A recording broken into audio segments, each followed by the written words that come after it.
மத அடையாளமாக கருதப்படக்கூடிய கயிறுகள் கட்டக்கூடாதான். இது வந்து ஜாதி இதே கிடையாது. நான் இப்போ கட்டிடைய கயிறை வந்து பள்ளிக்கூடத்துக்கு போய் ஒரு குழந்தை இதில் கட்டக்கூடாதான். அதை விட கொடுமை என்னன்னா, நெத்தியில் வந்து குங்குமம் விபூதி இதெல்லாம் வைக்கக்கூடாது. ஒரு மங்களகரமாக இருக்கும். நெத்தியில் விபூதி குங்குமம் வச்சா ஒரு அது நம்ம நாட்டு கலாச்சாரம். கரெக்டாக சொன்னீங்கன்னா, நம்ம நாட்டு கலாச்சாரம், தமிழ் கலாச்சாரம், இந்திய கலாச்சாரம், இந்து கலாச்சாரம் எல்லாமே அந்த கலாச்சாரம் தான். அப்போ இந்த கலாச்சாரத்தை ஒழிக்கிற அளவுக்கு வராங்கன்னா இவங்கெல்லாம் எப்படிப்பட்ட அந்நிய கைக்கூலிகளாக இருக்காங்க, இல்லை மதமாற்ற கும்பல்களுக்கு விலை போன ஆட்களை வந்து ஆளாக சந்துரு இருக்காருங்கிறது இந்த இடத்துல புரிஞ்சுக்கலாம். நான் என்னுடைய பார்வை தான். அண்ணாமலை வந்து அது ஒரு காட்டாற்று வெள்ளம். அது சிங்கம் அண்ணாமலை சார். அதுக்கு எதிராக யாருமே எதிர்கொள்ள முடியாது. அது விடுதலை சிறுத்தைகளாக இருந்தேன். திமுகவினால ஆளுங்கட்சி திமுகவினாலே முடியல. இதில் வந்து இவரு ஏமாத்துறதில்ல. எடப்பாடி பழனிசாமியும் மு.க.ஸ்டாலின்காரும் பங்காளிகள். அதனால திமுகவும் அதிமுகவும் பங்காளிகள் கட்சி அது. அதனால அவங்களுக்கு எதிரி வந்து பாஜக தான். அதான உண்மையும் கூட. 2026 சட்டமன்ற தேர்தல் 26 இல்லை அதுக்கு முன்னாடி எப்படி நடக்கும்போது திமுக கூடவே எடப்பாடி கூட்டணி வைப்பாருன்னு சொல்லிட்டே இருந்தேன். அதுவும் நடக்கும். ஒன்று நடந்துட்டு அது 2வது நடக்க போகுது. அவங்க நோக்கமே வந்து திமுகவினுடைய பி டீம் வேலை பார்க்கணுங்கிறது தான் விஜயுடைய நோக்கம்.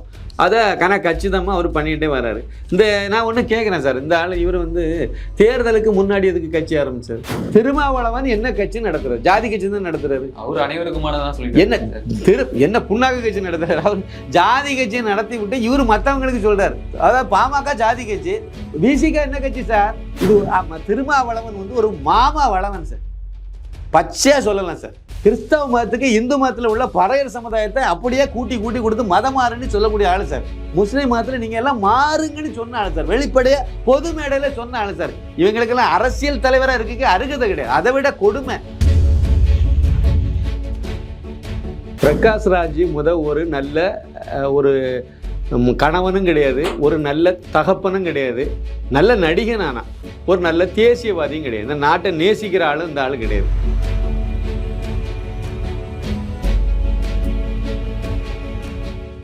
டிஎன் நியூஸ் டிஜிட்டல் நேயர்களுக்கு அன்பான வணக்கம். இன்றைய சிறப்பு நேர்காணலில் நம்முடன் இணைந்திருப்பவர் அரசியல் விமர்சகர் திரு சின்னப்பா கணேசன் அவர்கள். வணக்கம் சார். வணக்கம் வணக்கம். டிஎன் நியூஸ் 24 நேயர்களுக்கு எனது பணிவான வணக்கம். சுதந்திர இந்தியாவின் 70 வருட வரலாற்றில் பிரதமர் வந்துட்டு செல்ஃபி எடுக்கிறதுக்காக வெளிநாடு போனது இதுதான் முதன்முறை அப்படின்னு சொல்லி நடிகர் பிரகாஷ் ராஜ் வந்து பிரதமர் மோடி விமர்சனம் பண்ணியிருக்காரு. உங்களோட கருத்து என்ன சார்? ஒரு கூறுகட்ட ஆள் இந்த ஆளு. பிரகாஷ் ராஜ் ஒரு நல்ல ஒரு கணவனும் கிடையாது, ஒரு நல்ல தகப்பனும் கிடையாது, நல்ல நடிகனானா, ஒரு நல்ல தேசியவாதியும் கிடையாது. இந்த நாட்டை நேசிக்கிற ஆளும் இந்த ஆள் கிடையாது. இவர் வந்து அதாவது ஒரு மனுஷன் எப்படிலாம் வாழக்கூடாது அப்படிலாம் வாழக்கூடிய ஒரு ஆள் தான் இவர். வந்து ஒரு நாட்டுக்கு மேலே பற்று இல்லாத ஒருத்தர் நாடு எப்படி போனாலும் அதை பற்றி கவலைப்பட வேண்டிய அவசியமே கிடையாது. இப்படி சொல்லலாம். அந்த அளவுக்கு ஒரு தரந்தாழ்ந்த ஒரு வாழ்க்கையை வாழ்ந்துவிட்டு இவர் வந்து இப்போ வந்து இந்த வேதாளம் முருங்கை மரத்தில் என்ன மாதிரி மறுபடியும் வந்து இந்த மோடியை சீன்றதையே 24 மணி நேரம் வேலையாட்ட இவர் வச்சுட்டு அலைகிறார். அதாவது சினிமா துறையில் எல்லா மாநிலங்கள்லையும் நல்ல நடிகனாக வந்தனால நல்ல வரவேற்பு நல்லா கொடுத்தாங்க. இப்போ இவருக்கு அந்த பச்சோந்தித்தனம் வெளியே தெரிஞ்சனால இப்போ எல்லா இடமும் வந்து இவரை ஓரங்கட்ட ஆரம்பிச்சுட்டாங்க. இப்போ அந்த நடிப்பு தொழில் வந்து போண்டி ஆகி போச்சு. குறிப்பாக மோடி பிரதமரான பிறகு மோடிக்கு எதிரான வன்மத்தை விதைக்க இவருக்கு என்ன ஆகி போச்சுன்னா, அந்த நடிப்பு தொழிலிருந்து இவரை ஓரங்கட்ட ஆரம்பிச்சு கிட்டத்தட்ட ஒரு ரிட்டையர்டு ஸ்டேஜுக்கு போயிட்டார். வாய்ப்புகள் ரொம்ப குறைஞ்சி போச்சு. எல்லா இதுலையும் தெலுங்கு போனாலும் சரி தான், தமிழ்ல பாருங்கள் எதுவுமே இருக்காது. அது மாதிரி மற்ற லாங்குவேஜ்லையும் இல்லாமல் போயிடுச்சு. இப்போ கர்நாடகத்துலையும் இல்லாமல் போச்சு. அப்போ எல்லா லாங்குவேஜ்லையும் போனனால இப்போ வந்து மோடியை வன்மத்தை கக்கிற வேலையே பார்த்துட்டு செல்ஃபி எடுக்கையில் என்ன தப்பு? ஒரு நாட்டினுடைய பிரதமர் ஏதாவது ஒரு இவர் போற்றி புகழக்கூடிய அந்த பப்பு இருக்கார்ல, அவர் செல்ஃபி எடுக்கலைன்னு சொல்லுங்க. இல்லை இந்த நாயே செல்ஃபி எடுக்கலை, இது வரைக்கும் யாருக்கும் செல்ஃபி எடுத்ததே கிடையாதுன்னு சொல்லுங்க. செல்ஃபி எல்லாரும் எடுக்கிறது. என்னைக்கு செல்ஃபிங்கிற கான்செப்ட் மொபைல் ஃபோனில் வந்துச்சோ அதுலேருந்தே செல்ஃபி கேமராவே அதுக்கு தானே வச்சுருக்காங்க. அதில் அதை எடுக்க தான் செய்வாங்க. அது ஒரு இத்தாலி பிரதமர் வந்து மோடியுடன் நின்று ஒரு செல்ஃபி வீடியோ எடுக்கிறதுக்கு ஆசைப்பட்டு பிரியப்பட்டு எடுத்து அதை வந்து அவங்க வந்து உலக அளவில் மோடியினுடைய பிரபலம் ஆகி போயிட்டே இருக்கார். அதாவது இந்த மாநாட்டுக்கு போனார்ல, அங்கே வந்து இதுக்கு முன்னாடி வந்து நம்மளுடைய பிரதமராக இருந்த மன்மோகன் சிங் அவர்களும் போயிருந்தார். அந்த காலத்தில் போகும்போது அவர் ஏதோ ஒரு மூலையில் நின்றார் கூட்டமாக. ஆனால் இப்போ பிரதமர் மட்டும் தனியாக தெரிகிற மாதிரி மேலே நிற்கிறார். போய் கீழே தான் நிற்கிறாரு. அவருக்கு வழியிட்டு அந்த அளவுக்கு ரொம்ப ரொம்ப முக்கியத்துவம் கொடுத்து முக்கியத்துவம் கொடுத்து பிரதமரை வந்து கொண்டாடுது, உலகமே கொண்டாடுது. அதனுடைய வைத்தெரிச்சல் தான் பிரகாஷ்ராஜ் மாதிரியான இந்த கூறு கெட்டவங்க வந்து அவரை விமர்சனம் பண்ணி கிண்டல் பண்ணி இவங்க அதான் செய்ய முடியும். வேற என்ன பண்ண முடியும்? முதல்ல அவர் பிரதமர் ஆக மாட்டாருன்னு சொல்லிட்டு தெரிஞ்சாங்க, ஆயிட்டாரு. இப்போ இனிமேல் என்னதான் வேற ஏதாவது அவரை கிண்டல் பண்ணிட்டு இல்லை, இப்படியே பொழுத போய்கிட்டு இருக்க வேண்டியதான், வேற ஒன்றும் இல்லை, பிரோஜனம் இருக்கு. Okay sir. அதிமுக நமது எதிரி கிடையாது, மோடி தலைமையிலான கூட்டணி தான் நமது எதிரி அப்படின்னு சொல்லிட்டு அமைச்சர் ஏவா வேலு வந்துட்டு இடைத்தேர்தல் பிரச்சாரத்தில் பேசுகிறார். உங்க கருத்து என்ன? ஆமாம், அவர் வந்து அது உண்மை தானே, அவங்க பங்காளி சார். எடப்பாடி பழனிசாமியும் மு.க.ஸ்டாலின்காரும் பங்காளிகள். அதனால திமுகவும் அதிமுகவும் பங்காளிகள் கட்சி அது. அதனால அவங்களுக்கு எதிரி வந்து பாஜக தான். அதான உண்மையும் கூட. பாஜக தான் சித்தாந்த ரீதியாக எதிரான கட்சின்னா திமுகவுக்கு எது? பாஜக தான். அதிமுக கிடையாது. எம்ஜிஆர் இருந்த வரைக்கும், ஜெயலலிதா இருந்தது வரைக்கும் அவங்கெல்லாம் வந்து எதிரி கட்சியாக தான் வச்சுருந்தாங்க. அதாவது திமுகவை தீய சக்திங்கிற வார்த்தையை தான் எம்ஜிஆர் அவர்களும் பயன்படுத்தினார், அது ஜெயலலிதா அவர்களும் அதுதான் பயன்படுத்தினாங்க. எடப்பாடி எங்கேயாவது பயன்படுத்தியிருக்காரா திமுகவை தீய சக்தி அப்படி சொல்லியிருக்காரா பாருங்க. இவங்கெல்லாம் கலைஞர்னு சொல்லிட்டு அலைகிறாங்க. கருணாநிதிங்கிற வார்த்தை கலைஞர்னு என்னைக்காவது ஒரு நாள் ஜெயலலிதா சொன்னதை நீங்கள் கேள்விப்பட்டீங்களா? ஏதாவது ஒரு வீடியோவில் இருக்கா பாருங்க, இருக்கவே இருக்காது. கருணாநிதிங்கிறது தான் சொல்லியிருப்பாங்க, அழுத்தம் திருத்தமாக அந்த பேரை தான் உச்சரிச்சிருப்பாங்க. ஆனால் இப்போ இருக்கக்கூடிய எடப்பாடி கோஷ்டிகள் இப்போ என்ன செய்யுது? கலைஞர் கலைஞர்னு கொண்டாடுது. அவ்வளோதானே. செல்லூர் ராஜுன்னு ஒருத்தர் கிடக்கார்ல, அவர் என்ன மாதிரி சொல்லிட்டு இருக்காரு? அவர் ஏதோ எம்ஜிஆருக்கு மேலே அவரை விட உயர்ந்த இடத்துல வச்சு கருணாநிதியை பார்த்துட்டு இருக்காரு, அவ்வளோதான். அதனால் வந்து இவங்களுடைய எதிரியாக தான். இன்னொரு சின்ன விஷயமா நான் சொல்லணும், புள்ளி வரும். முன்னாடி இருந்து நான் 2 வார்த்தைகள் நான் வந்து எடப்பாடி பழனிசாமி அவர்கள் தலைமையிலான அதிமுகவை பற்றி 2 விஷயத்தை நான் சொன்னேன். ஒன்று வந்து எடப்பாடி பழனிசாமி அவர்கள் வந்து 2024 பாராளுமன்ற தேர்தலுக்கு பிறகு தெருவும் திண்ணையுமா தான் போவார்னு சொன்னேன், போயிட்டார். அடுத்து இன்னொரு பாயிண்ட்டை நான் சொல்லிகிட்டே வந்தேன். 2026 சட்டமன்ற தேர்தல் 26 இல்லை அதுக்கு முன்னாடி எப்படி நடக்கும்போது திமுக கூடவே எடப்பாடி கூட்டணி வைப்பார்னு சொல்லிகிட்டே இருந்தேன். அதுவும் நடக்கும். ஒன்று நடந்துட்டு அது 2வது ஒன்று நடக்க போகுது. ஏன் நான் அப்படி சொல்கிறேன் அப்படின்னா, 2021 சட்டமன்ற தேர்தலை நீங்கள் எடுத்துட்டீங்க அப்படின்னா, அதாவது அதிமுக எடப்பாடி பழனிசாமி தலைமையிலான அதிமுகவும் திமுகவும் 2 தனிப்பட்ட முறை 2 கட்சிகளும் வாங்கின ஓட்டை நீங்கள் கூட்டினீங்கன்னா 71% ஓட்டு வந்துச்சு. அதே ஓட்டு 2024 இப்போ நடந்து முடிந்த பாராளுமன்ற தேர்தலில் திமுக வாங்கின ஓட்டு சதவீதத்தையும் அதிமுக வாங்கின ஓட்டு சதவீதத்தையும் கூட்டினீங்கன்னா ஒரு 20.4 ஒரு 26 ரெண்டையும் கூட்டினீங்கன்னா 47% தான் வருது. மொத்தமே 2 ஆண்ட கட்சி ஆளுங்கட்சி 2 சேர்ந்து வாங்கின ஓட்டு 47% சுருண்டு போச்சு. அப்படின்னா 50% கீழே வந்துச்சு. அப்படின்னா என்ன அர்த்தம்? 53% மக்கள் தமிழர்கள் வந்து இவங்க 2 பேரையும் புறக்கணிச்சுட்டாங்கிறத நம்ம புரிஞ்சுக்கலாம். அதே சமயத்தில் தான் பாஜக 2.6% ஓட்டு வாங்கியிருந்து 2021 சட்டமன்ற தேர்தலில். அந்த பாஜக இப்போ இந்த நடந்து முடிந்த பாராளுமன்ற தேர்தலில் 11.24% ஓட்டுக்கு உயர்ந்திருக்கு. பாஜக மட்டும்தான் ஓட்டு இதில் வந்து அதிகமான ஓட்டு வாங்கின கட்சியே பாஜக மட்டும்தான். வளர்ச்சி பாஜக மட்டும்தான் இருக்குது. அப்போ இந்த அளவுக்கு பாஜகவை தூக்கிட்டு வந்தது திரு அண்ணாமலை ஐபிஎஸ். அதில் எந்த மாறுபட்ட கருத்தும் கிடையாது. பாஜக இல்லாத ஊர்களெல்லாம் கொண்டு போய் பாஜகவை சேர்த்தாரு. மோடியை வந்து வில்லனாக கட்டமைச்சு இவங்கெல்லாம் வச்சுருந்தாங்க, அதெல்லாம் உடைச்சி மோடியினுடைய திட்டங்களெல்லாம் மக்கள்கிட்ட ஓரளவுக்கு கொண்டு சேர்க்கறதுக்கு காரணமாக இருந்தது அண்ணாமலை ஐபிஎஸ் அவர்கள் தான். தொடர்ந்து அது அவருடைய உழைப்புனால பாஜக இந்த உயரத்துக்கு வளர்ந்துருக்குங்கிறத புரிஞ்சுக்க முடியும். இது ஏராளமான கோல்மால்கள் தில்லுமுல்கள் எல்லாம் பண்ணி தான் வெற்றி பெற்றிருக்காங்க திமுக காரங்க. ஆனால் அவங்க ஓட்டு சதவீதம் எவ்வளோ குறைஞ்சிருக்கு? அதாவது 2021 வாங்கின ஓட்டுக்கு திமுக வாங்கின ஓட்டுக்கும் 2024 பாராளுமன்றத்தில் தேர்தலில் திமுக வாங்கின ஓட்டையும் நீங்கள் பார்த்தீங்க அப்படின்னா அவங்க வந்து 10% ஓட்டு அவங்களுக்கு இழப்பு. 10% கீழே இறங்கியிருக்கு. அதே சமயத்தில் வந்து அதிமுகவை எடுத்து பார்த்தீங்கன்னா 13% ஓட்டை இழந்து போய் நிற்கிது. இதுதான் ஒரிஜினல் நிலவரம். ஆனால் பாஜகவை பொறுத்த வரைக்கும் அது வந்து 2.6%லேருந்து கிட்டத்தட்ட 11.24% உயர்ந்திருக்கு. ஒரு 10% அளவுக்கு உயர்ந்திருக்கு. அப்போ மக்கள் பாஜக பக்கம் திரும்பிட்டாங்க, பாஜகவை ஏற்றுக்கொண்டார்கள்ங்கிறத இந்த இடத்துல புரிஞ்சுக்கலாம். அதனால இனிமேல் அவங்க பங்காளிகள் ஒன்று சேர்ந்தானே ஆகணும். பாஜகவை எதுக்குன்னா இனிமேல் வந்து எடப்பாடியால் தனியாக முடியாது, திமுகவினாலையும் முடியாது. அதனால் அவங்க 2 பேரும் கூட்டணி வச்சு தான் எதுக்க வேண்டிய சூழ்நிலை அடுத்த தேர்தல்களில் வர்றதுக்கு வாய்ப்பு இருக்குது. இது ஏற்கனவே ஒன்றும் புதுசு கிடையாது. அப்படி நீங்கள் வந்து ஊபியிலலாம் பார்த்தீங்கன்னா மாயாவதி ஒரு ஆண்ட கட்சி அந்த ஊபியில், அது அகிலேஷ் யாதவும் ஆண்ட கட்சி தான். 2 பேரும் சேர்ந்து தான் 2019 பாராளுமன்ற தேர்தலில் கூட்டணியை வச்சாங்க. காங்கிரஸும் ஆண்ட கட்சி தான் அங்கே, அது ஒரு கணக்கு இருக்குது. இருந்தாலும் சமீபத்திய அடுத்தடுத்து 2 பேரும் ஆளுங்கட்சியாக இருந்த கட்சிகள்லாம் கூட கூட்டணி வச்சாங்க. அதனால் அந்த அடிப்படையில் பார்க்கும்போது தமிழகத்தில் வந்து திமுகவும் அதிமுகவும் கூட்டணி வைக்கும், இது தவிர்க்க முடியாது.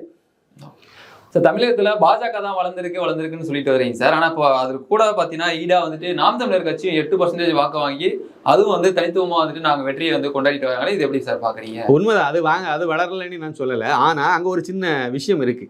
அவருக்கு வந்து தேய்மானம் தான். என்கிட்ட கேட்டிங்கன்னா சரியான அணுகுமுறையில் நீங்கள் அனலைஸ் பண்ணி பார்த்தீங்கன்னா சீமான் அவர்களுடைய நாம் தமிழர் கட்சி வந்து தமிழகத்தில் அதுவும் ஓட்டு சதவீதத்தை இழந்திருக்கு. ஏன் அப்படி என்னடா 8.1% ஓட்டு வாங்கி அது அங்கீகாரமே பெற்று போச்சு, நான் என்ன நீ என்ன வந்து அது வந்து ஓட்டு சதவீதம் குறைஞ்சிருக்குன்னு எப்படி சொல்கிறீங்கன்னு கேட்குறீங்களா? ஒரு விஷயம் இருக்குது இதில். என்ன அப்படின்னா, தேர்தலுக்கு ஒரு 2 நாளைக்கு முன்னாடி இந்த தமிழக வெட்டி கழகம்னு ஒருத்தர் வச்சிருக்காரு பார்த்தீங்களா, நடிகர் விஜய். அவர் என்ன பண்ணார், மைக்கு லோகோவை, அதாவது சீமானுடைய சின்னமான அந்த அதே மைக்கில் நிறைய விதமான மைக் இருக்குது. பழைய காலத்தில் உள்ள மைக்கு வேறு மாதிரி இருக்கும். அந்த இவர் வச்சிருக்க மைக்கில் ரவுண்டு மைக் இருக்கும், வேற எல்லாம் இருக்கும். அதெல்லாம் வைக்கல. சீமான் என்ன சிம்பிள் வச்சிருக்காரோ அதை தூக்கி வச்சு ஒரு போஸ்டர் போட்டார். அதாவது இவருடைய கோட்ஸுங்கிற படத்தினுடைய கோட்டுங்கிற படத்தினுடைய ஒரு போஸ்டரை வந்து ரிலீஸ் பண்ணி அதில் இந்த இதை வச்சாங்க. இது வந்து குறியீடு. போன எலெக்ஷனில் அவர் என்ன பண்ணார், திமுகவுக்கு ஓட்டு போடுறதுக்கு கருப்பு சிவப்பு கலர் பெயிண்ட் அடித்த ஒரு சைக்கிளில் வந்து, ஏன்னா இவர் பிச்சை எடுத்துகிட்டு கிடக்காரு, காரில் போகிறதுக்கு பணம் இல்லை பார்த்தீங்களா பெட்ரோல் போடுறதுக்கு, அதனால் இவர் வந்து நடிகர் விஜய் வந்து சைக்கிளில் போனார். என்னென்னா குறியீடு, திமுகவுக்கு ஓட்டு போடுங்கிறத உணர்த்தினார். அதே மாதிரி அதுக்கு 2 நாளைக்கு முன்னாடி இந்த தேர்தலில் சீமானுக்கு ஓட்டு போடுங்கன்னு சொல்லி ரசிகர்களுக்கெல்லாம் அவர் வந்து மறைமுகமாக ஒரு உத்தரவு போட்டார். அதான் இந்த குறியீடு மூலமாக உணர்த்தினார். அப்போ அதனால விஜய் ரசிகர்களெல்லாம் ஓட்டு போட்டு தான் நாம் தமிழர் கட்சியினுடைய ஓட்டு வங்கி கூடியிருக்கு. மற்றபடி நாம் தமிழருக்குன்னு எடுத்திங்கன்னா குறைந்தது ஒரு 2% ஓட்டாவது டேமேஜ் ஆகி ஒரு 4% அளவுக்கு தான் அது வந்திருக்கும். விஜய் ரசிகர்களுடைய ஓட்டு கிடைச்சதுனால அது ஒரு 4% தேறி இருக்கும். அதில் சேர்த்து 8% ஓட்டாக அது கூடியிருக்கு. இது வந்து கிரவுண்ட் லெவலில் கொஞ்சம் ஆழமாக டீப்பாக போகும்போது அந்த விஷயங்கள் எல்லாம் வெளியே தெரியுது. அதனால் 19 பார்த்தா அவருக்கு ஓட்டு கூடின மாதிரி தெரியும். அது வந்து விஜய் ரசிகர்களுடைய ஆதரவு இல்லாமல் நாம் தமிழருடைய ஓட்டு வந்து 8.1% வரல. ஒரிஜினலாக அது தேய்மானம் தான் அந்த கட்சிக்குங்கிற அடிப்படையில் தான் சொல்கிறேன். அதுக்கு தேய்மானம், விடுதலை சிறுத்தைகளுக்கு தேய்மானம், காங்கிரஸுக்கு தேய்மானம், எல்லா கட்சிக்கும் தேய்மானம் தான். ஓட்டு குறைஞ்சிருக்கு. பாஜக ஒரே ஒரு கட்சிக்கு மட்டும்தான் ஓட்டு வளர்ந்துருக்கு. இதில் இன்னொரு கூடுதல் ஒரு பாயிண்ட்னு சொல்லலாம். அடுத்த தேர்தலில் வந்து சட்டமன்ற தேர்தலில் விஜயும் வந்து சீமானும் கூட்டணி வைக்க போகிறாங்கன்னு இப்போவுமே கொளுத்தி போட்டு இப்போவுமே அதை பெரிய விவாத பொருளாக ஆக்கி போயிட்டே இருக்காங்க. கூட்டணி வச்சாலும் இதுமாரி தான் கிடைக்கும். இல்லை, அதுக்குதான் ஒரு முடிவு வந்திருக்கே சார். அவர் விஜய் அவர்கள் அறிக்கை விட்டுருக்காரு. அதில் வந்துட்டு 2026 வரைக்கும் யாருடன் கூட்டணி கிடையாது, அந்த இடைத்தேர்தலில் யாருக்கும் ஆதரவு கிடையாதுன்னு சொல்லியிருக்காரு சார். ஆமாம், இந்த விக்கிரவாண்டி இடைத்தேர்தலில் ஆதரவு கிடையாது. வேட்பாளரை விட்டு வெற்றி பெற வைக்க வேண்டியதானே. தில்லு இல்லையா? அப்போ தில்லு இருந்தனா வெற்றி பெற வைக்க வேண்டியதானே. அப்படி இல்லை, அவங்க நோக்கமே வந்து திமுகவினுடைய பி டீம் வேலை பார்க்கணுங்கிறது தான் விஜயுடைய நோக்கம். அதை கச்சிதமாக அவர் பண்ணிக்கிட்டே வர்றாரு. நான் ஒன்று கேட்குறேன் சார், இந்த ஆள் இவர் வந்து தேர்தலுக்கு முன்னாடி எதுக்கு கட்சி ஆரம்பித்தார்? 2026 தானே நோக்கம். அப்படின்னா பாராளுமன்ற தேர்தல்லாம் முடிஞ்ச பிறகு நீங்கள் கட்சி ஆரம்பித்து அனௌன்ஸ் பண்ணி எல்லாம் பண்ணலாமே. அப்போ என்ன அதுக்கிடையில் என்ன அவசரம் இருக்குது? ஏன் அப்படியே அறிவிக்கணும்? உள்நோக்கம் என்ன? உள்நோக்கம், இளைஞர்கள் எல்லாம், முதல் முறை வாக்காளர்கள், இளைஞர்கள், படித்தவர்கள் எல்லாம் அண்ணாமலை பக்கம் நகர்ந்துட்டாங்க. அப்போ அதில் விஜய் ரசிகர்களும் அந்த பக்கம் போயிட்டாங்க. அப்போ அதை வந்து இவங்க வந்து இழுத்துட்டு வரணும். அதாவது திமுக வேண்டான்னு சொல்லிட்டு வெளியே வரக்கூடியவங்க அண்ணாமலை பக்கம் போகாமல் அவங்கள தனியாக இழுத்து லாவிட்டு போகணும். அப்படியே கொண்டு போனால் அது வந்து அந்த அண்ணாமலை பக்கம் எல்லா ஓட்டும் போகாமல் கொஞ்சம் பிரித்து வெளியே கொண்டு வர முடியும். அப்போ வந்து அண்ணாமலையினுடைய வளர்ச்சியை, பாஜகவுடைய வளர்ச்சியை கொஞ்சம் தடுக்க முடியும்னு நினச்சி அதுக்காக வேண்டி ஓட்டை பிரிக்கிறதுக்காக வேண்டி ஒரு கட்சி ஆரம்பித்து பாருங்கள். கட்சி அது முதல் ஆரம்பித்தார். அப்புறம் என்னது, ஆதரவு வந்து நாம் தமிழர் சீமானுக்குன்னு சொல்லி உணர்த்தினார். ஆதரவை எடுத்துக்க முடியுமா? ஆமாம், ஆதரவு தானே, வேற என்ன இதுன்னு. ஒரு பாடல் தானே சார்? பாடல் கிடையாது, ஒரு ஸ்டில். நீங்கள் லோகோவை தூக்கி வைக்கிறீங்க சார். லோகோ என்ன வைக்கிறீங்க? மைக்கை தூக்கி வைக்கிறீங்க. சீமானுடைய இதை வச்சு பிரச்சாரம் பண்ணுறீங்க சார். நீங்கள் இவரே மைக்கில் பேசுகிற மாதிரி காணிக்கிறீங்க. என்ன உணர்த்தும்? ரசிகர்கள் என்ன புரிஞ்சுக்குவாங்க? நீங்கள் கருப்பு சிவப்பு சைக்கிளில் வரும்போது அது இயல்பாக வந்தோன்னு நீங்கள் எடுத்துக்கிடுவீங்களா? அது அவருக்கே தெரியும். அது திமுக கொத்தடிமை குடும்பம் அது. அதனால் அதே இதில் தான் அவங்க பண்ணாங்க. அதனால் இவங்களுக்கு வந்து நோக்கம் வந்து அப்படி பிரிக்கணும். பிரித்து அப்படியே கொண்டு போய் நாம் தமிழரை தள்ளி விட்டணும். அப்படின்னா என்ன ஆகும்? அதனுடைய ஓட்டு சதவீதம் கொஞ்சம் கூடும். அவங்களும் பெருசாக வந்துட மாட்டாங்க. திமுகவுக்கு சாதகமாக அமையும். எதிர்பார்த்தமே திமுகவுக்கு சாதகமாக அமைஞ்சு போச்சு. இல்லாட்டாலும் பிஜேபிக்கு இன்னும் ஒரு கொஞ்சம் கோட்டு கூட கிடச்சிருக்க வாய்ப்பு இருந்திருக்கும். அதை கொஞ்சம் குறைக்கிற ஒரு வேலையை இவங்க பார்த்தாங்க. அதே வேலை தான். இப்போ வந்து என்ன சொல்கிறாங்க, விக்கிரவாண்டி தேர்தலில் யாரையும் ஆதரிக்க மாட்டோம். ஏன் ஆதரிக்க வேண்டியதானே? நாம் தமிழரை போய் ஆதரித்து வெளிப்படையாக லெட்டர் கொடுக்க வேண்டியதானே. கொடுத்து ஆதரிச்சிருக்கோம், பார்ப்போம், நாங்கள் வெற்றி பெற போகிறோம்னு சொல்ல வேண்டியதானே. என்னங்க, ஏற்கனவே இதில் 8% இவங்க நினச்சாங்க. இதை வச்சு தான் பல அரசியல் விமர்சகர்கள்லாம் கருத்து சொல்லிட்டு இருந்தாங்க. நாம் தமிழர் ஓட்டு வந்து 20% வந்துடும், வேணா பாருங்கள், எலெக்ஷனுக்கு பிறகு பாருங்கள், அது 20% தொட்டுரும், எல்லா இடமும் அப்படி வந்துடும், இப்படி வந்துடும். எப்படி வந்துச்சு? 8% ஓட்டுக்கு மேலே வரல. அப்படின்னா என்ன அர்த்தம்? இவங்க எல்லாம் முதலாவதே இந்த இந்த விஜயனுடைய ரசிகர்கள் எல்லாம் டியூன் பண்ணி இப்படி கொண்டு போனால் எல்லாம் பிச்சுக்கிட்டு போயிடணும்னு நினச்சாங்க. பெருசாக அது கை கொடுக்கல. அவர் கட்சியே ஆரம்பித்து வெளியே வந்து என்னமே வந்து நின்னா கூட நாம் தமிழர் கூட கூட்டணி வச்சா கூட 2026 கூட்டணி வைக்க வாய்ப்பு இருக்குன்னு தான் நினைக்கிறேன். வைப்பாங்க. இந்த மாதிரி ஒரு சூழ்நிலை தான் இருக்குது. வச்சா கூட ஒரு 10% மட்டும் ஒன்றும் கிடைக்கும். ஒன்றும் பெரிய அளவில் வராது. ஒரு எம்எல்ஏ கிடைக்குமாங்கிறது கேள்விக்குறி தான். எங்கேயார் இடத்துல விஜய் நின்னா ஒருவேளை அதுவும் வெற்றி பெறுவாரா இல்லைங்கிறது அது வரட்டும், அப்போ தான் தெரியும். Okay sir. இப்போ திருமாவளவன் அவர்கள் பார்த்தீங்கன்னா அந்த 30 விழாவில் அண்ணாமலை குறித்து பேசியிருக்காரு சார். மழை காலத்து தவளை போல கத்திட்டு இருந்த அண்ணாமலை அவர்கள் தேர்தலுக்கு பிறகு எங்கே போய் ஒளிந்து கொண்டார் அப்படின்ற மாதிரி பேசியிருக்காரு. உங்க பார்வை என்ன சார்?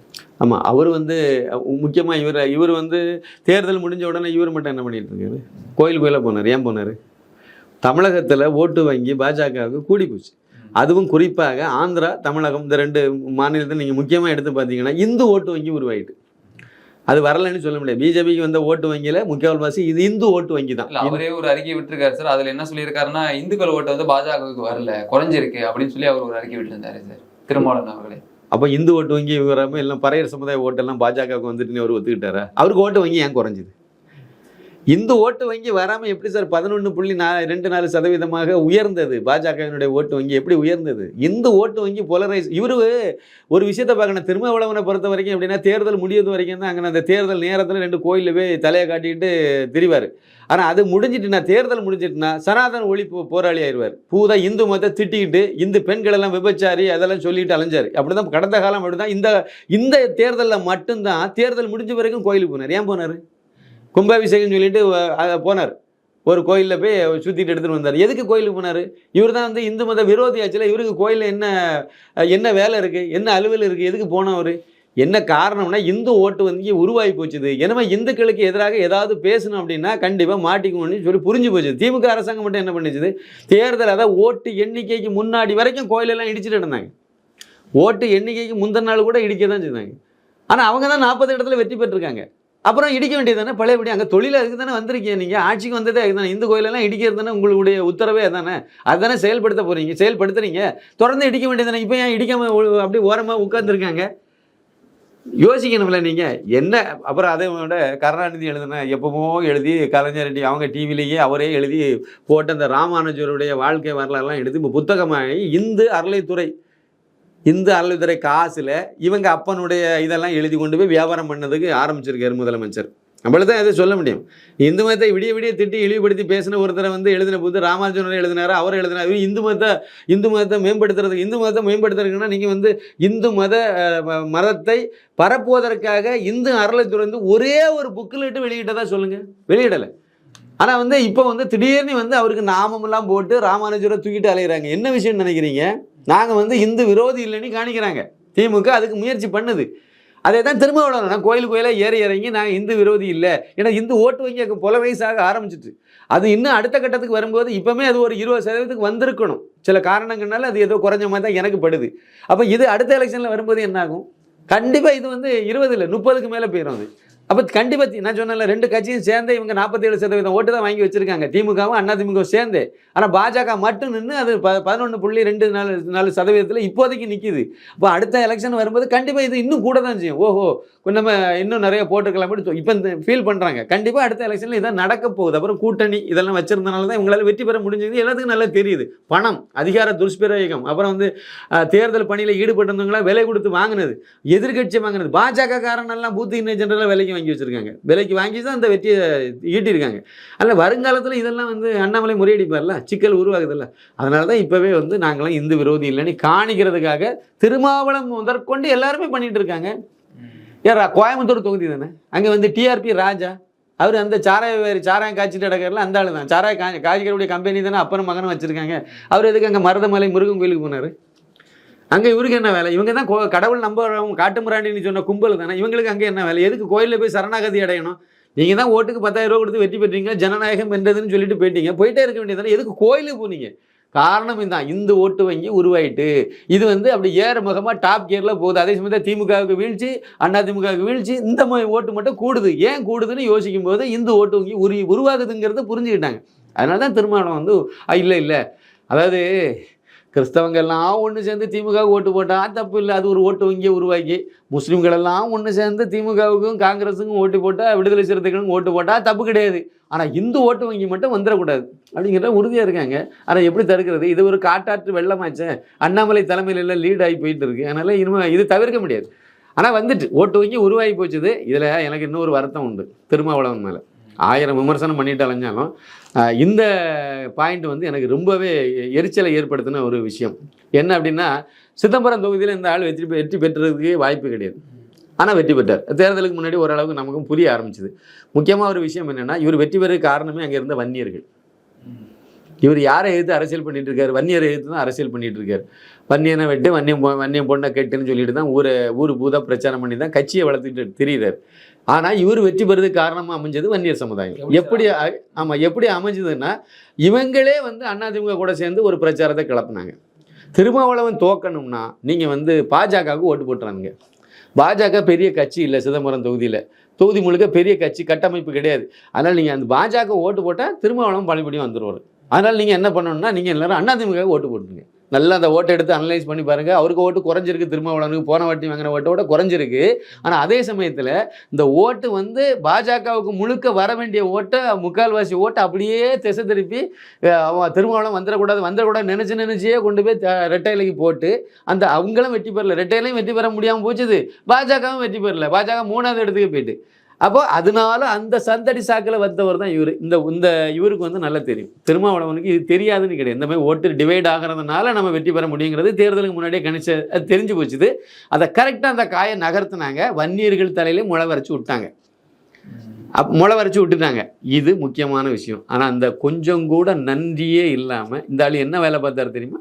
இந்த பக்கம் இவர் வெற்றி பெறதுக்கு கரெக்டான இந்த வேலையை பார்த்துக்கிட்டாரு. அதே சமயத்தில் டாக்டர் அன்புமணி ராமதாஸ் அவர்களுடைய மனைவி சௌமியா அன்புமணி தருமபுரி தொகுதியில் அவங்களை தோக்கணுங்கிறதுக்காக வேண்டிய அந்த பறையர் சமுதாய ஓட்டெல்லாம் கரெக்டாக அந்த ஜாதி வெறியை ஊட்டி கரெக்டாக திமுகவுக்கு போட வச்சு கரெக்டாக அந்த வேலையை பார்த்துட்டாங்க. சரி, ஏதோ அது அவங்களுடைய அரசியல் இதெல்லாம் பண்ணி முடிச்சிட்டாங்க. தேர்தலுக்கு பிறகு, ஓட்டு எண்ணிக்கைக்கு பிறகு, நாங்கள் தான் அன்புமணி மனைவியை தோக்க வச்சோம்னு சொல்லி மாறு தட்டி பேசினார். எந்த வன்னியர்களால் இவர் காப்பாற்றப்பட்டு மறுபடியும் எம்பியாக இருக்காரோ அதை தெரிஞ்சுக்கிட்டே இவர் என்ன பண்ணுறாரு, நாங்கள் நினச்சி அவங்கள தோக்கடிப்போம்னு சொல்கிறார். இதனுடைய விளைவு என்ன? விக்கிரவாண்டியில் போய் நிற்கும்.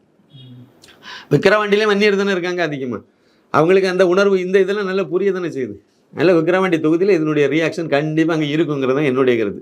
அதனால் இவர் இந்த ஓட்டு வங்கி உருவாகலை. அதே மாதிரி அண்ணாமலை அது ஒரு காட்டாற்று வெள்ளம். அது சிங்கம் அண்ணாமலை சார். அதுக்கு எதிராக யாருமே எதிர்கொள்ள முடியாது. அது விடுதலை சிறுத்தைகளாக இருந்தாங்க. திமுகவினால, ஆளுங்கட்சி திமுகவினாலே முடியலை. இதில் இவர் ஏமாத்துறதில்ல.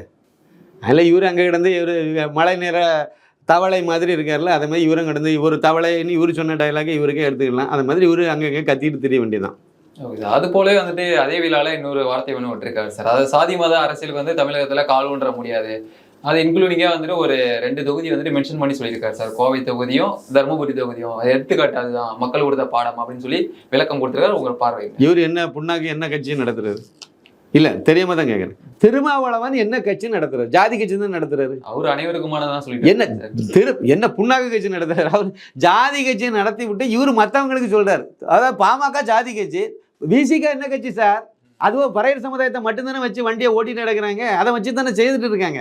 ஜாதி கட்சி தானே அது பாமக ஜாதி கட்சி. நீங்க என்ன கட்சி வச்சிருக்கீங்க? ஜாதி கட்சி தானே வச்சிருக்கீங்க.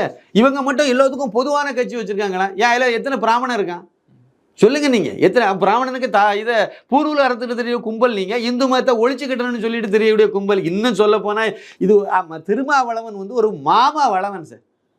பச்சையா சொல்லலாம் சார். கூட்டி கொடுக்கக்கூடிய ஆள் சார் இந்த ஆளு. கிறிஸ்தவ மதத்துக்கு இந்து மதத்தில் உள்ள பறையர் சமுதாயத்தை அப்படியே கூட்டி கொடுத்து மதம் மாறுன்னு சொல்லக்கூடிய ஆள் சார்.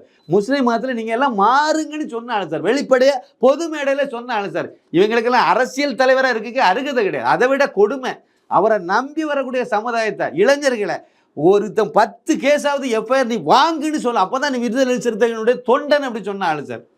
10 எஃப்ஐஆர் வாங்கணுமா, அதில் 3 கொலை கேஸாக இருக்கணுமா? இப்படியெல்லாம் சொன்ன ஆளை தலைவனை ஏற்ற விளங்குமா அந்த சமுதாயம்? அதனால தான் அந்த சமுதாயத்திலேருந்து ஐஏஎஸ் ஐபிஎஸ் உருவாக்குறது பதிலாக ரவுடிகளை உருவாக்கிட்டு இருக்காரு. கட்ட பஞ்சாயத்து இவர் நடத்துகிற கட்ட பஞ்சாயத்துக்கு ஆள் தேவை, அதை பண்ணிட்டு நடக்காரு. வேற என்ன முன்னேற்றத்தை கொண்டு வந்திருக்காரு சொல்லுங்க? ஜாதி கட்சியா இவர்? அவர் விடுதலை சிறுத்தைகள் ஜாதி கட்சி கிடையாதான், ரொம்ப ஓவியமான கட்சி நடத்திட்டு இருக்காரு. சார் திருமாவளவன்கிற ஒரு ஆள் வளர்ச்சி அடைஞ்ச பிறகு தான் சார் தமிழ்நாட்டில் ஜாதி வெறி அதிகமாச்சு. நீங்கள் நல்ல ஒரு அனலைஸ் பண்ணுங்கள். கன்னியாகுமரிக்கும் ஜாதிக்கும் சம்மந்தமே இருக்காது. மத ரீதியான விஷயங்கள் மட்டும் அங்கே இருக்கும். எல்லா ஜாதியும் இருக்கும். பிள்ளைமார் இருப்பாங்க, நடர் இருப்பாங்க.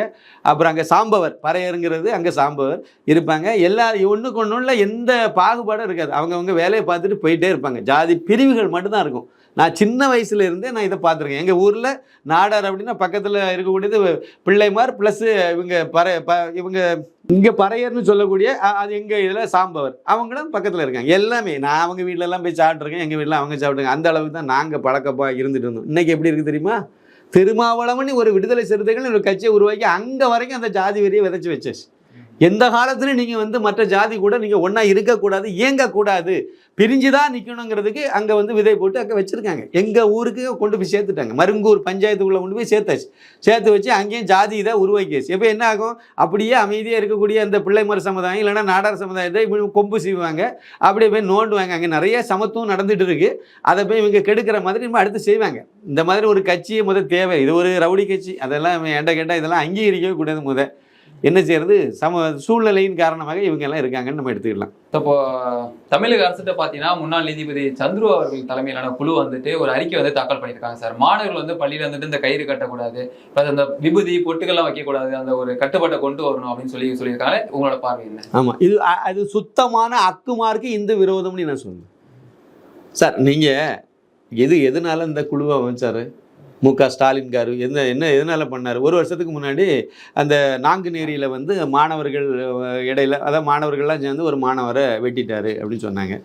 வெட்டிட்டு அதனால் அது பிரச்சனை ஆகிட்டு அப்படி அந்த சம்பவம் அந்த மாணவன் படித்த பள்ளிக்கூடம் எதுன்னு யாருக்குமே தெரியாது. ஏதோ அரசாங்க பள்ளிக்கூடம் நினச்சிட்டு இருக்காங்க. கண்காடியா ஸ்கூல், கிறிஸ்தவ மிஷினரி கும்பலுக்களை இயங்கக்கூடிய ஒரு கண்காடியா ஸ்கூல். அந்த ஸ்கூல் இன்னும் சொல்லப்போனால் அது பட்டியலின சமுதாயத்தில் உள்ள கிறிஸ்தவ மதம் மாறி போனவங்க நடத்துகிற ஸ்கூல். கரெக்டாக சொன்னேன். ஏன்னா கண்காடியா ஸ்கூல் கன்னியாகுமரி மாவட்டத்தில் நிறைய இருக்குது. அங்கே ரஜினி சேனைன்னு ஒரு இது வச்சுருப்பாங்க. அதுதான் எஸ்சிஎல் பட்டியலினத்துலேருந்து மதம் மாறி போனவங்களுக்காக அந்த சபைகளெல்லாம் இந்த சர்ச்சுகளெல்லாம் இயங்கிட்டு இருக்குது. இது ஒரு பக்கம் இருக்கட்டும். அது அந்த சர்ச்சு அந்த ஸ்கூலை பற்றி வாயே திறக்காமல் போனது காரணம் அது கிறிஸ்தவ ஸ்கூல் அப்படிங்கிறனால அதை பூசி மெழுகிட்டாங்க, இழுத்து மூடிட்டாங்க. இப்போ அந்த நாங்குநேரி விஷயத்துக்கு வாங்க. அந்த மாணவன் பாதிக்கப்பட்டதை தொடர்ந்து அதுக்கு ஒரு கமிட்டியெல்லாம் வச்சு எல்லாம் எதுக்கு வச்சாங்க அப்படின்னா அந்த ஒரு தனிநபர் குழு. எதுக்குன்னா ஒரு அறிக்கை தாக்கல் பண்ணுங்க. யார்? முன்னாள் நீதியரசர் சந்துரு தலைமையில் அமைச்சாங்க. முன்னாள் நீதியரசர் சந்துரு ஒரு நடுநிலைமையான ஆளே கிடையாது. அது இந்து விரோதி. இதைத்தான் அவருடைய பழைய நீதிமன்ற தீர்ப்புகள் எல்லாம் எடுத்து பாருங்க, எல்லாமே இந்து விரோதமாக இருக்கும். அந்த கும்பலுக்கு தான் இவர் ஆதரித்து தான் அந்த அவருடைய நிலைப்பாடவே எடுத்திருப்பார். எல்லா தீர்ப்பிலையும் இதே மாதிரி தான் வெளிப்பட்டிருக்கும். இப்போ இதில் கொடுத்ததில் ஜாதியை ஒழிக்கணும் சார், அவ்வளோதான் இவருடையது. ஜாதி மோதல்கள் பள்ளி குழந்தைகள் மத்தியில் வரக்கூடாதுங்கிறதுக்காக வேண்டி தான் இவரை கமிட்டி போட்டதாக சொல்லப்பட்டது. ஆனால் இவர் கொடுத்துருந்த அந்த இதில் என்னெல்லாம் சொல்லியிருக்காரு? பள்ளி மாணவர்களிடையே ஜாதி வன்முறையை தவிர்க்கணுங்கிறது மெயின் நோக்கமாக வச்சுக்கிட்டு மாணவர்கள் வருகை பதிவேட்டில் ஜாதி பேர் கூடாது. மாணவர்களுடைய வருகை பதிவேட்டில் அவர் என்ன ஜாதிங்கிறது அதில் வரக்கூடாது. அப்புறம் அந்த ஜாதி பேரில் யாரையுமே அழைக்கக்கூடாது. நான் என்ன கேட்குறேன், வ.உ. சிதம்பரம் பிள்ளை, அந்த பிள்ளைங்கிறது ஜாதி பேரா இல்லை அவருடைய பேரா? அதை எப்படி எடுத்துக்கிடுவீங்க? கவிமணி தேசிய விநாயகம் பிள்ளை, அந்த பிள்ளை நீங்கள் ஜாதி பேர்னு எடுப்பீங்களா இல்லை அவருடைய நேமாக நீங்கள் எடுப்பீங்களா? முத்துராமலிங்க தேவர் இல்லை தேவரை நீங்கள் எடுத்துக்கிட்டு அவருக்கு பேரே முத்துராமலிங்க தேவர் தான். தேவருங்கிறது இது மாதிரி நாடாருங்கிறதுலையும் நிறைய வரும். எல்லா ஜாதிக்காரங்களும் அவங்க ஐயருங்கிறதுல வாவேசு ஐயரை தூக்கிறீங்க. அப்போ வாவேசுன்னு சொல்லுவீங்களா நீங்கள்? இப்போ இதை மாதிரி எல்லாருக்குமே அவங்க பழைய காலத்தில் நடைமுறையில் உள்ளது. நிகழ்காலத்துலையும் சில பேர் வச்சுருக்கேன். ஜனனி ஐயர் நடிகை, எல்லாத்துக்கும் தெரிஞ்ச நடிகை ஜனனி ஐயர், அது வச்சுருக்கு. அது அந்த அம்மாவுடைய விருப்பம், அதை வச்சுட்டு போகிறாங்க. உங்களுக்கு அதில் ஏன் எரியுது? இது மாதிரி கிராமப்புறங்களில் இன்னமும் அந்த ஜாதி இதோட சேர்ந்த பேரை வைக்கிற நடைமுறையில் இருக்குது. வச்சுட்டு போகிறான். உங்களுக்கு என்ன பிரச்சனை? அப்போ நீங்கள் என்ன நினைக்கிறீங்கன்னா அது வரக்கூடாது அப்படிங்கிறதுல நீங்கள் வரக்கூடாதுங்கிற பேரில் வேறு சில வன்மத்தை கக்கிற மாதிரி இந்த ஆள் சந்துரு அறிக்கை தாக்கல் பண்ணியிருக்கார். கல்வி உதவித்தொகை அதாவது பெரும் மாணவர்களின் பெயர்களை வகுப்பில் மற்றவங்களுக்கு தெரியாமல் ரகசியமாக வச்சுக்கணுமா? கல்வி உதவித்தொகை பெறாங்களா ஜாதி ரீதியாக எஸ்சி எஸ்டி இந்த மாதிரி பட்டியலின இதுக்கும் கொண்டு அதுக்குன்னு சொல்லி கல்வி உதவித்தொகை கொடுக்கணுமா? ஆனால் அதை வெளியே தெரியாமல் கொடுக்கணுமா? நீங்கள் ஒரு விஷயத்தை நீங்கள் புரிஞ்சுனுங்க. பள்ளிக்கூடத்துக்கு போன உடனே முத உங்கள்கிட்ட கேட்குறது என்ன சார், என்ன ஜாதின்னு தான் கேட்குறாங்க. என்ன பேர், அப்பா பேர் என்ன எல்லாம் கேட்டுட்டு அடுத்து என்ன கேட்குறாங்க, நீ என்ன ஜாதின்னு தான் கேட்குறாங்க. அது வரைக்கும் அந்த பையனுக்கு வந்து இந்த ஜாதின்னா என்னன்னு தெரிஞ்சிருக்காது. அவங்ககிட்ட முத அவன்கிட்ட வந்து ஜாதின்னு கேட்கும்போது அவனுக்கே அஞ்சாவது வயசில் அவனுக்கே புரிய ஆரம்பிக்குது. ஓஹோ நம்ம வந்து நாடாரோ, ஓஹோ நம்ம வந்து பிள்ளைமாரோ, ஓஹோ அப்படின்னு சொல்லி தெரிய ஆரம்பிக்கிறதே அப்போ தான். அவனுக்கே பள்ளிக்கூடத்துக்கு போகாமல் இருக்கிறது வரைக்கும் அவனுக்கு அவன் என்ன ஜாதிங்கிறது அவனுக்கே தெரியாமல் தான் இருக்குது. பள்ளிக்கூடத்துக்கு போன வர தான் வருது. என்ன கர்மத்துக்கு நீங்கள் இங்கே ஜாதி கேட்குறீங்க? பள்ளிக்கூடத்துக்கு போன உடனே நீங்கள் ஏன் ஜாதி கேட்குறீங்க? ஜாதிங்கிற காலத்தை தூக்கிட்டா எல்லாம் முடிஞ்சு போயிடும்ல. அப்போ ஏன் அதை வந்து தூக்க மாட்டேங்கிறீங்க? ஜாதி இல்லை அந்த காலத்தை தூக்கிட்டு அவன் என்ன இதுன்னு எஸ்சின்னு கொண்டு வாங்க, பட்டியலின சமுதாயம்னு கொண்டு வாங்க, இல்லை வேற ஏதாவது ஒரு பேரை வைங்க, வச்சுட்டு போங்க. அவன் ஜாதியை அங்கே மென்ஷன் பண்ணணும்னு நினைக்கிறீங்க. அவனுக்கு இந்த உதவி கொடுக்கணும் அவ்வளோதானே. ஏழை அதனால் கொடுக்குறேன்னு கொண்டு போங்க, பிரச்சனை இல்லையே. ஏழைகளுக்கு இந்த இதை கொடுக்குறோன்னு சொல்லிட்டு போகலாமே, இல்லை வேற ஏதாவது ஒரு தராசை கொண்டு வரலாமே. அங்கே ஏன் ஜாதி இன்னமும் கட்டி அழுதுட்டு இருக்கீங்க? அடுத்த பாயிண்ட் வரேன், இன்னும் சில விஷயங்களை நம்ம சொல்ல வேண்டியது இருக்குது. இதெல்லாம் வந்து ஜாதி பேரெல்லாம் எல்லாம் இருக்கக்கூடாது அப்படிங்கிறது. அதே மாதிரி ஜாதி பெயர்களில் உள்ள பள்ளிக்கூடங்கள் எல்லாம் நீங்கள் தூக்கி, நமக்கு அவன் சுதந்திர போராட்டத்துக்கு முன்னாடியே கஷ்டப்பட்டு ஏதாவது ஒரு தேவர் ஒரு ஸ்கூலோ காலேஜோ அமைச்சு அதில் வந்து வச்சிருப்பாரு. இப்போ வந்து அந்த ஜாதி பேரை நீங்கள் வந்து எடுத்துடணுமா? ஆனால் மத அடையாளத்தில் இருக்கக்கூடிய பெயர்களெல்லாம் நீங்கள் எடுக்கக்கூடாது. அதை சொல்லவே இல்லை இந்த புண்ணாக்கு. அதை சொல்லியிருக்கணும்ல. நீங்கள் ஒரு முன்னாள் நீதியரசராக இருந்தவர் ஒரு ஜாதி அடையாளத்தில் இருக்கக்கூடிய, அதாவது ஜாதி பெயர்களில் இருக்கக்கூடிய பள்ளிக்கூடத்தை எல்லாம் நீங்கள் பேரை மாற்றிடணும். ஆனால் நீங்கள் இந்து காலேஜ், கிறிஸ்தவ காலேஜ், முஸ்லீம் காலேஜ் இந்த மாதிரிலாம் இருக்கிறது தான். அவர் முஸ்லீம் மத அடையாளத்தில் வரக்கூடிய ஸ்கூல்கள், அப்புறம் மதசார்கள். மதசார்பற்ற நாட்டில் வந்து இந்து மதத்துக்குன்னு தனியாக ஒரு பாடசாலை எதுக்கு வைக்கணும்? அரசாங்க பணத்தில் எதுக்கு சம்பளம் கொடுத்து வச்சுருக்கணும்? மதசார்கள்லாம் எந்த கணக்கில் இயங்கிட்டு இருக்கு? அதெல்லாம் எதுக்கு கொடுக்கணும்? அப்போ அதையும் நீங்கள் கேட்கணும். ஜாதி இது மட்டும் இல்லை, மதமும் இதை மாதிரி வரக்கூடாது, இதெல்லாம் சேர்த்து தான் நம்ம பண்ணணும்னு சொன்னீங்கன்னா நல்லா இருந்திருக்கும். ஆனால் அப்படி பண்ணலை. அந்த ஆள் என்ன வேலையை பார்த்து வச்சுருக்காருன்னா, அங்கே வந்து சைக்கிளில் வந்து ஜாதி சின்னங்கள் வைக்கக்கூடாது, தெருவாக விடுதலை சிறுத்தைகள்னு சொல்லி நீங்கள், அதாவது ஒரு சின்ன இதை நான் சொல்கிறேன் சார், ஒரு வேதனையான ஒரு விஷயம் தான், இருந்தாலும் அது கொஞ்சம் நல்லா இருக்கும், அதை பதிவு பண்ணுறேன். ஜாதிகள் இல்லையடி பாப்பா அப்படின்னு சொல்லி பாடினவர் பாரதியார். அவரை கொண்டு போய் பிராமண சங்கத்துக்கு தலைவராகிட்டாங்க. சரியா? அதாவது தேசமும் தெய்வீகமும் எனது இரு கண்கள்னு சொன்னார் முத்துராமலிங்க தேவர். அவரை கொண்டு போய் தேவர் சமுதாயத்துக்கு தலைவராகிட்டாங்க. கல்வி கண் திறந்தவர் கர்ம வீரர் காமராஜர். அவரை கொண்டு போய் நாடார் சங்கத்துக்கு தலைவராகிட்டாங்க. இதே மாதிரி ஒவ்வொரு விஷயத்திலையும், அதாவது செக்கிழுத்த செம்மல் வாவு சிதம்பரம் பிள்ளை, அவரை கொண்டு போய் பிள்ளைமார் சங்கத்துக்கு தலைவராகிட்டாங்க. இதே மாதிரி தேச தலைவர்கள் அத்தனை பேரையுமே ஜாதி தலைவர்களாக மாற்றியது யார்? அம்பேத்கர் சட்ட மாமேதை. அவரை கொண்டு போய் அந்த பறையர் சமுதாயத்துக்கு தலைவராகி வச்சுட்டீங்க, சங்கத்துக்கு. அப்படி தானே வச்சுருக்காங்க, நடைமுறையில் தானே இருக்குது. இதெல்லாம் யார் காரணம்? சுதந்திர போராட்ட காலத்தில் இந்த மாதிரி எந்த வேற்றுமையும் யாருக்கு பக்கத்துலையும் இல்லை. சுதந்திரத்துக்கு பிறகும் கூட இல்லை. தமிழகத்தை பொறுத்த வரைக்கும் என்னைக்கு இந்த திராவிடியா மாடல் ஆட்சி வந்துச்சோ 1967, அதுக்கு பிறகு தான் இதெல்லாம் வந்திருக்கு. இவங்க வந்து நாங்கள் வந்து சாதித்தோம், ஜாதியை ஒழிச்சோன்னு சொல்லிட்டு இருக்காங்க. ஆனால் ஜாதியை ஒழிச்சுருந்தா இன்றைக்கி இதெல்லாம் ஏன் வைக்க வேண்டிய அவசியம் என்ன போச்சு?